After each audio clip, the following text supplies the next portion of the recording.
Card of the Year sa 2026 para kay Libra. Libra, this card showing na pagkatapos daw ng iyong pagiging stagnant, no?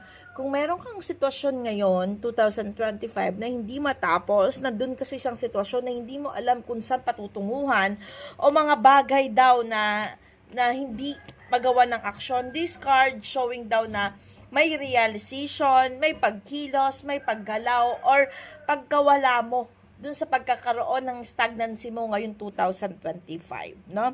This card sa 2026 nagsasabi gagawa ka ng move actions, gagawa ka ng magpo-proceed ka sa yung alignment, no? This card showing kasi na i-align mo yung sarili mo to progress. Iaangat mo, i-build up mo kung may mga bagay kang hindi masakatuparan last 2025, itong 2025. Sa 2026, mag-move forward daw ikaw, no? Sabi dito, career ang iyong ipa-priority. Nakikita ko dito yung mga betrayals, yung mga taong hindi meant for you. May mga disconnections na mangyayari sa'yo itong 2026, no?